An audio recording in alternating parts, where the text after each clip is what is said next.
20장 24절 한 절이죠. 같이 한 목소리로 읽겠습니다.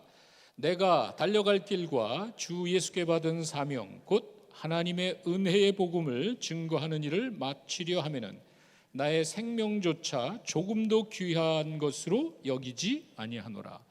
자, 우리 김종걸 교수님 나오실 때 뜨거운 박수로 환영해 주시기 바랍니다. 박수해 주시기 바랍니다.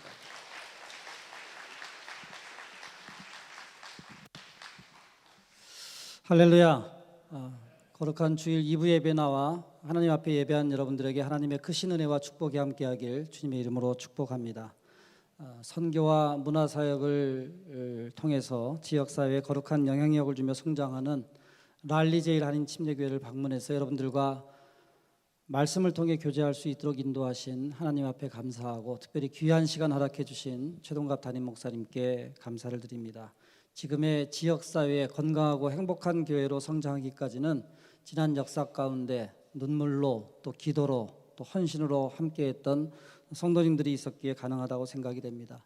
앞으로 담임 목사님의 탁월한 지도력과 또 함께 동역하시는 목사님들, 전도사님들, 또 안수 집사님들, 성도 여러분들의 하나된 힘으로 말미암아 교회가 위기라고 이야기하는데 꼭 필요한 또 세계 선교를 감당하는 그런 행복한 교회가 되기를 주님의 이름으로 권면합니다.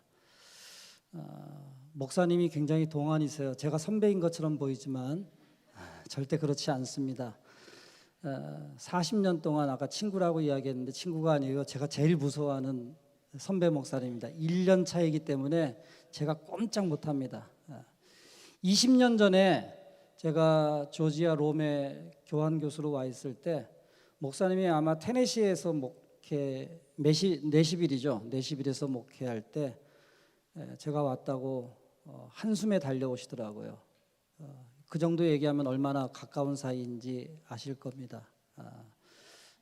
좋은 목사님 만나서 여러분들이 행복하게 신앙생활하는 거 감사를 드립니다.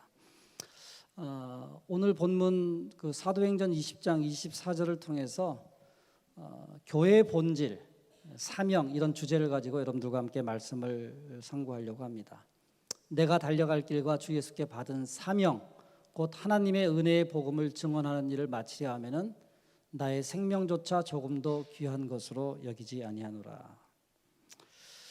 사명에 대한 이야기를 하려고 하는데 가장 기초적이지만 먼저 중요한 교회에 대한 이야기를 좀 하고 싶어요.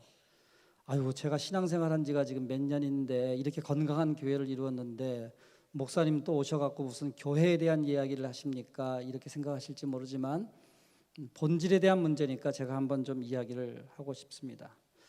가장 원초적인 질문이죠. 교회가 뭘까? 교회의 개별적 명칭이 그리스도인입니다.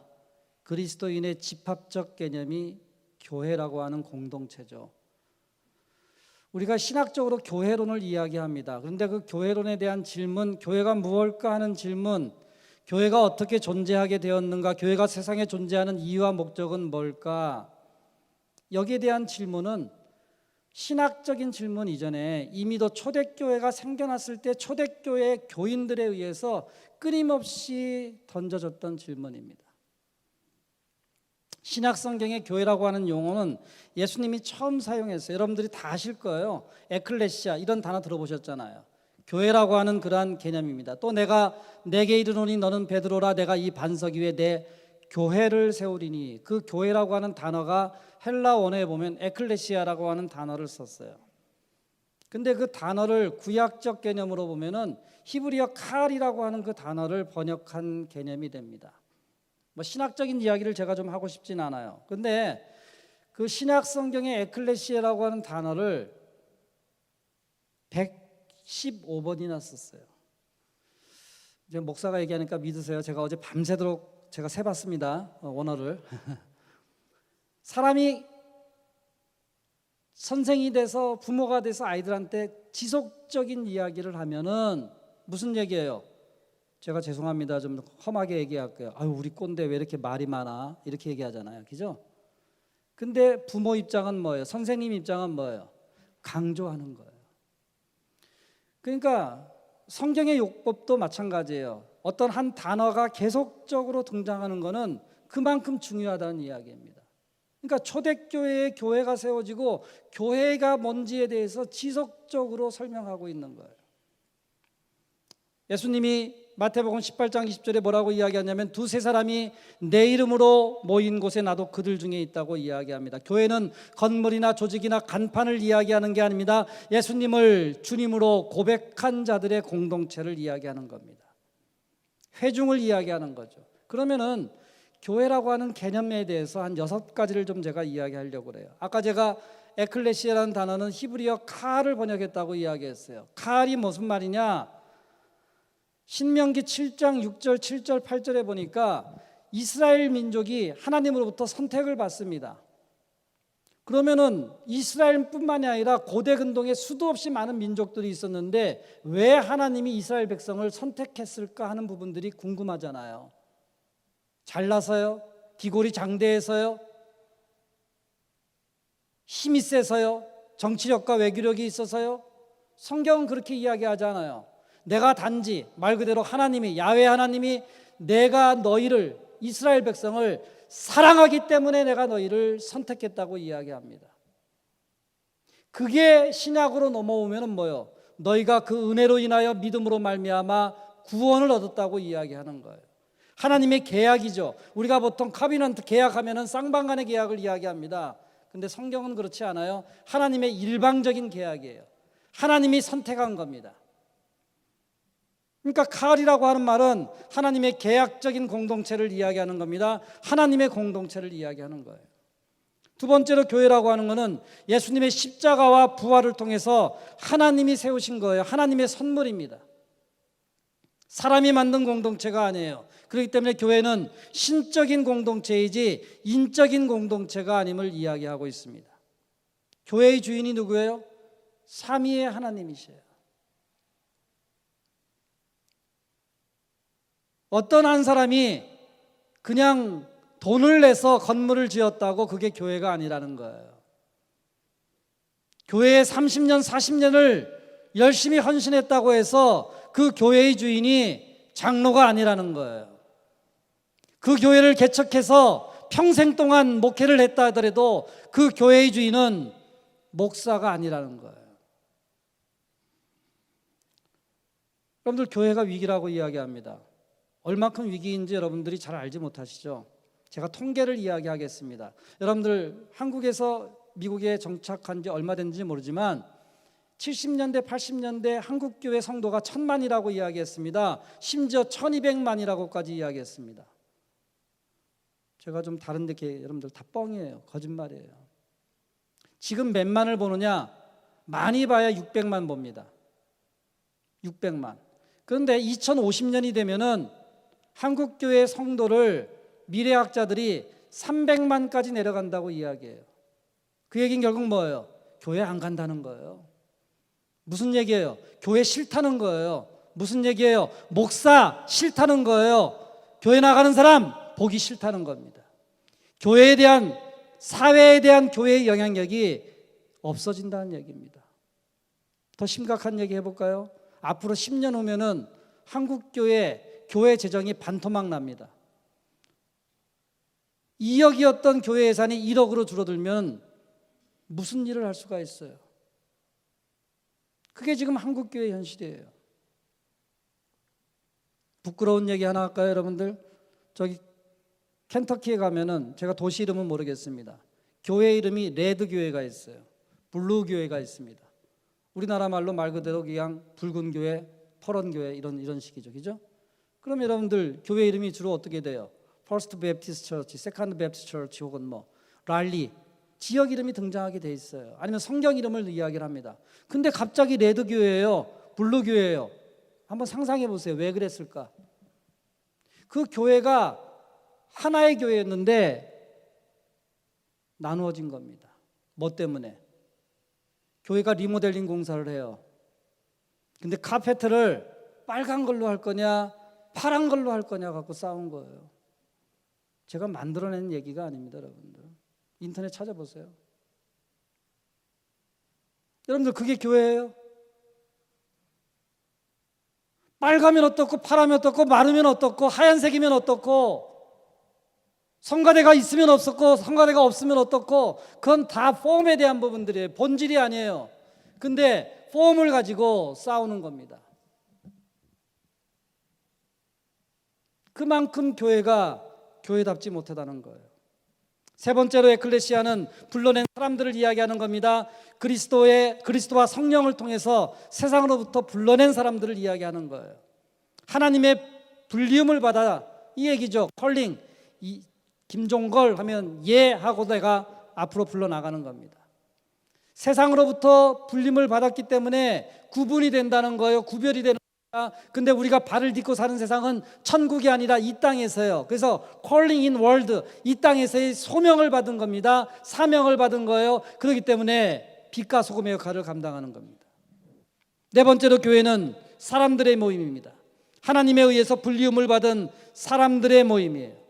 그리스도를 주로 고백한 사람들의 모임입니다. 주님이 나를 위해 십자가에 달려 돌아가신 그 사건을 믿는 겁니다. 그것뿐만 아니라 3일 만에 부활하신 그 주님의 영광을 믿는 겁니다. 그걸로 끝난 것이 아니라 승천하신 다음에 언젠가 오실 그 주님의 재림을 믿는 사람들의 공동체를 우리가 교회라고 이야기하는 겁니다. 그런데 그 교회가 인간이 만든 규칙이나 전통에 의해서 움직여지고 있다는 게 문제입니다. 교회는 하나님의 말씀과 믿음으로 유지되어야 됩니다. 하나님의 말씀으로 성장돼야 됩니다. 하나님의 말씀으로 통솔돼야 됩니다. 하나님의 말씀에 의해서 지속되어야만 되는 겁니다. 다섯 번째로 교회는 하나님을 예배하고 섬기는 게 중심입니다. 그 중에 하나가 인간과 인간이 만나는 교제예요. 목장을 통해서, 마을을 통해서 알지 못하는 사람들을 교제합니다. 그러나 그 교제보다도 더 중요한 게 하나님을 예배하는 게 우선심을 여러분들 기억하기 바랍니다. 그냥 교제하면 세상에 친목단체와 다를 게 없잖아요. 골프 좋아하는 사람끼리, 게이트볼 있나요? 여기 게이트볼 좋아하는 사람끼리, 축구 좋아하는 사람끼리, 낚시 좋아하는 사람끼리, 음악을 좋아하는 사람끼리, 그림을 좋아하는 사람끼리, 취미가 좋은 같은 사람끼리. 그보다 더 중요한 거, 마을이 모이는 거, 목장이 모이는 거, 교회의 공동체가 모이는 거, 교회의 핵심 가치는 여러분들 예배임을 기억하기 바랍니다. 하나님께 영광을 돌리기 위해서 우리가 함께 모이는 거예요. 여섯 번째로 교회는 세상 사람들 속에 살지만 그들과 구별되는 겁니다. 동시에 구별된 삶의 형태와 목적을 갖는 겁니다. 하나님의 목적을 실현하는 거예요. 그것은 결국 뭡니까? 이 땅에 하나님의 나라가 확장되는 거예요.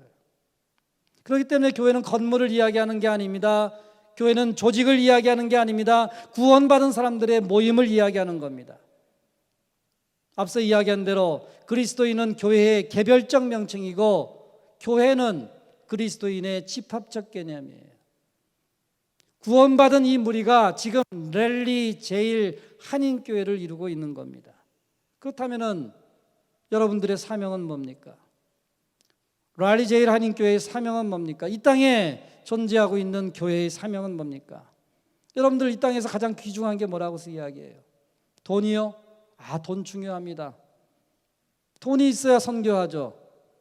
돈이 있어야 집도 사죠.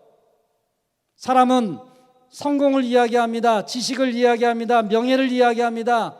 어느 것 하나 중요하지 않은 것이 없습니다. 그런데 암만 돈이 있고 암만 높은 자리에 있어도 생명이 끝나면 끝나는 겁니다. 생명보다 중요한 게 없어요.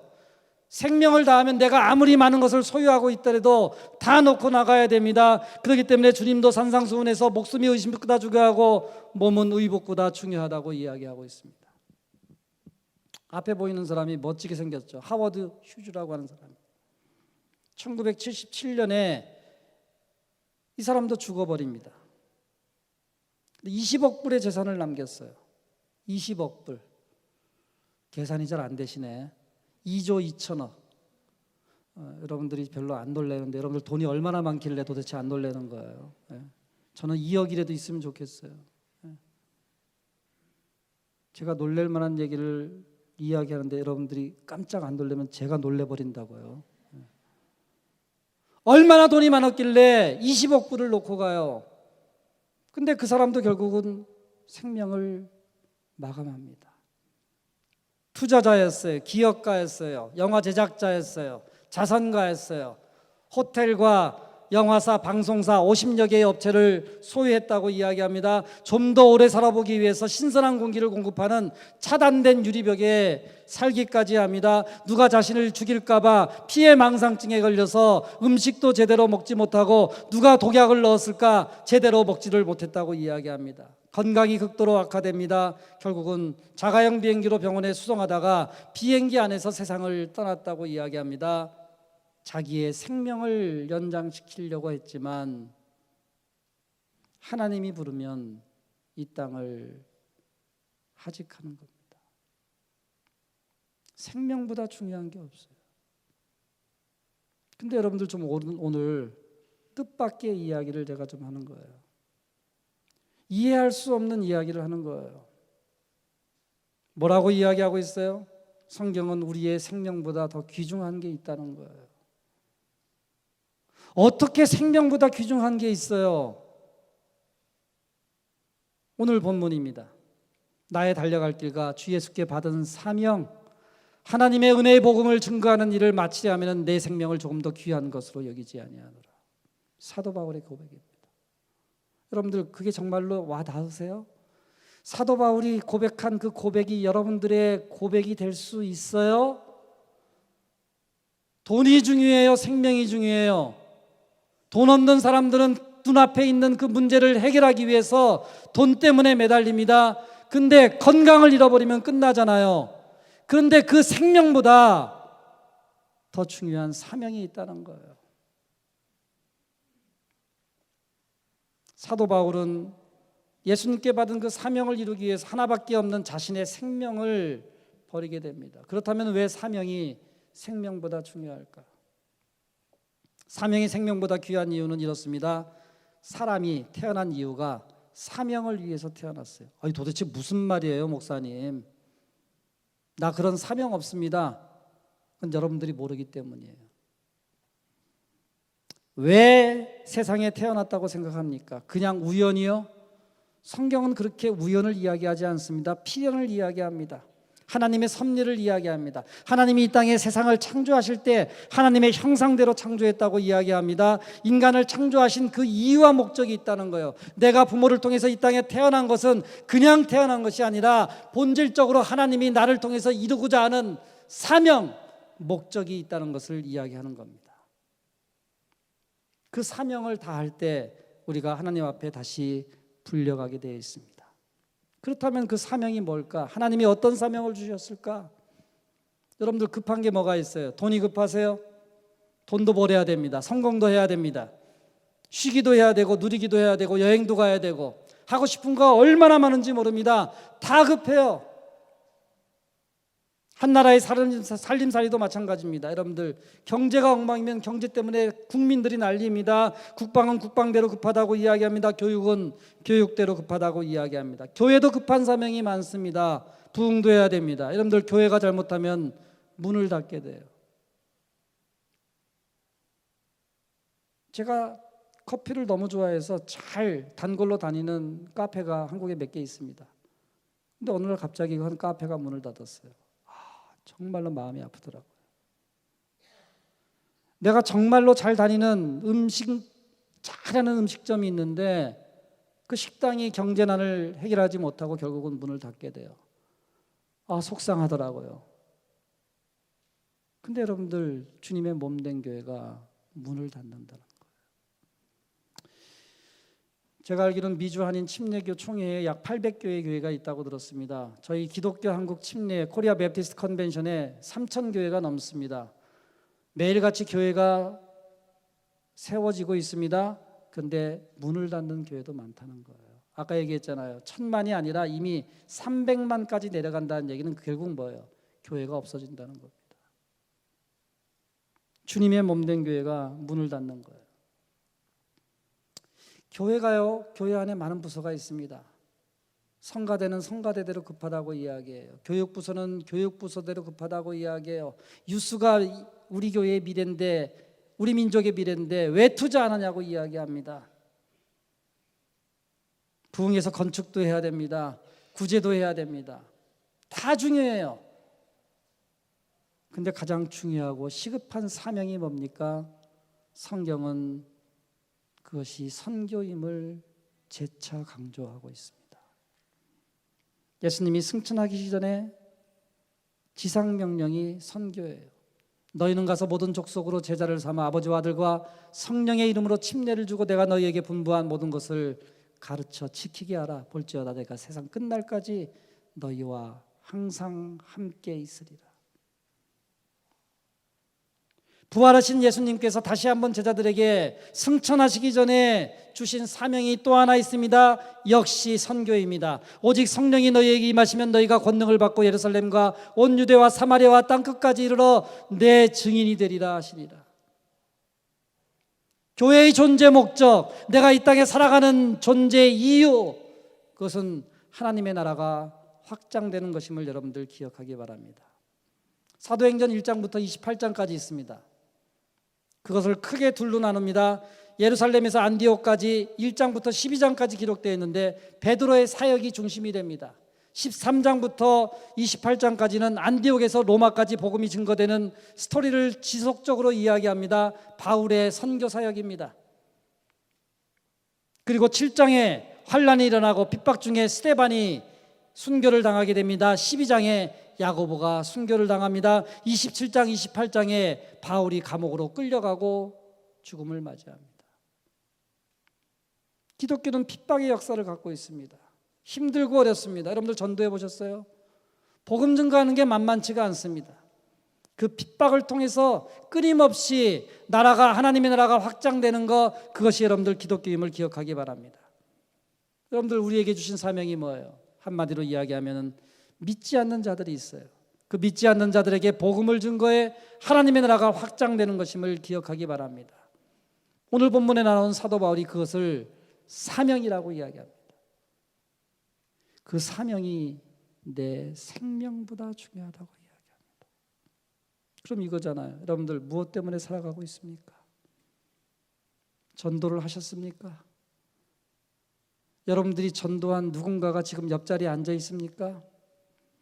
여러분들이 복음을 증거했는데 그분이 예수를 믿고 구주로 고백한 이후에 교회의 재직이 됐습니까? 여러분들이 어떤 한 청년에게, 유스에게 복음을 증거했는데 그 청년이 성령의 역사를 통해서 헌신하고 선교사가 됐습니까? 목사가 됐습니까? 그게 저와 여러분들이 이 땅에서 해야 될 사명이라고 이야기하는 겁니다. 저와 여러분들이 선교의 사명을 잘 감당함으로 말미암아 이 땅에 축복된 삶을 사는 저와 여러분들이 되기를 주님의 이름으로 축복합니다. 여러분들 내비게이터 아시죠? CCC, UBF, IVF 대표적인 선교 단체들입니다. 근데 그 선교 단체들이 가지고 있는 가장 큰 장점이 하나가 있어요. 예수님을 영접하게 되면 반드시 6개월 이내에 예수님을 증거하게끔 한다는 거예요. 통계에 의하면 전 세계 그리스도인들이 한국 사람들뿐만이 아니라 예수를 믿었어요. 1년이 됐던 10년이 됐던 50년이 됐던 80년이 됐던. 근데 예수를 믿은 다음에 복음을 한 번도 증거하지 않고 죽는 사람이 85%라는 거예요. 놀랄 만한 통계 아닙니까? 여러분들 그냥 평균적으로 보면은 여기 계신 저와 여러분들 가운데 85%는 복음을 증거하지 않는다는 거예요. 통계니까 여러분들 그냥 대강 믿으면 되잖아요, 여러분들. 15%만이 그 사명을 감당한다는 겁니다. 15%만이 예수를 믿은 다음에 복음을 증거한다는 거예요. 하나님에 대해서 이야기한다는 거예요. 예수 그리스도에 대해서 이야기한다는 거예요. 여러분들은 어떻습니까? 전도하는 15%에 해당되나요? 아니면 그냥 있는 85%에 해당되나요? 어느 선교에 대한 책을 보니까 한 번도 예수 그리스도의 이름을 들어보지 못한 사람이 30억 이상이라고 이야기합니다. 지금 76억이 넘었어요. 약 몇 %예요, 그러면? 반에 가까운 숫자가 한 번도 예수님의 이름을 들어보지 못했어요. 여러분들, 예수가 누군지 모르는데 어떻게 여러분들 구원받을 수가 있어요? 예수가 누군지 모르는데 들어보지 못했는데 어떻게 천국에 갈 수가 있어요? 성경은 이렇게 이야기하잖아요. 너희가 그 은혜를 인하여 믿음으로 말미암아 구원을 얻었나니 이것이 너희에게 난 것이 아니요 오직 하나님의 선물이라. 천국 가는 거 돈으로도 못 갑니다. 천국 가는 거 지식 갖고 가는 게 아닙니다. 예수가 나의 구주임을 고백하는 사람만이 천국 갈 수 있음을 여러분들 기억하십니까? 그러면 복음을 증거하지 않는데 이 땅에 있는 그 많은 사람들은 어떻게 그들이 천국에 갈 수 있을까요? 전 세계 언어가 약 6,500개 된다고 얘기해요. 그 중에 3분의 2가 성경이 없습니다. 그 얘기는 결국 뭐예요? 여러분들은 영어가 자유로울지 모르지만 영어 말고 여러분들이 만약에 헬라어나 히브리어로 성경 써있다고 생각해 보세요. 못 읽습니다, 여러분들. 근데 우리나라 얼마나 많은 성경이 있어요. 우리나라 말로 번역된 성경이 수십 종류가 됩니다. 자유롭게 읽을 수 있잖아요. 전 도전합니다.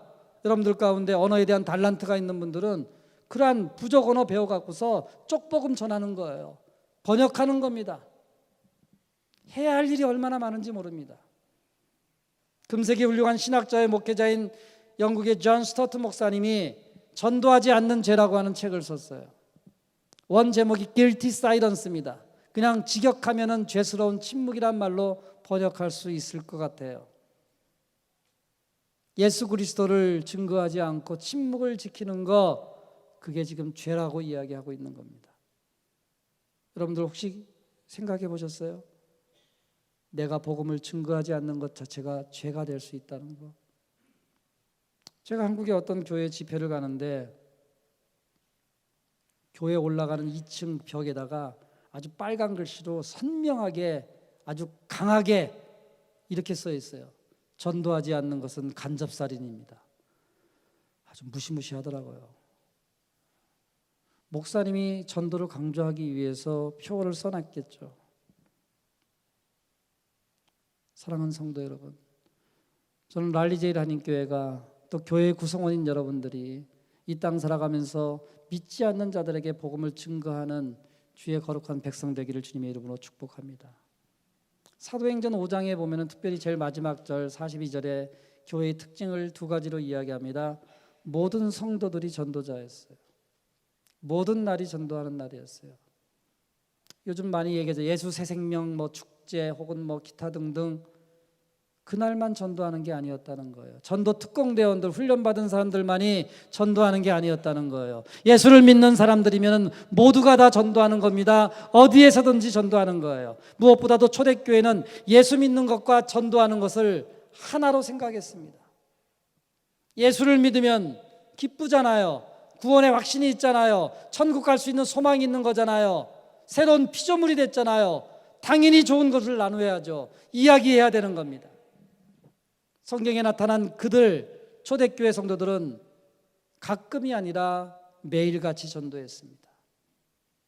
그 전도하는 사람들을 통해서 사도행전 2장과 사도행전 16장에 보니까 전도하는 사람의 수가 날마다 더한다고 이야기했고, 그 수로 말미암아 교회가 수도 없이 더해간다고 이야기합니다. 초대교회 성도들의 특징을 한마디로 이야기하면은 everyone, 모두가 복음을 증거했어요. everyday, 어떤 특정한 날이 아니라 날마다 복음을 증거합니다. 그리고 어느 장소에든지 복음을 증거했음을 여러분들 기억하기 바랍니다.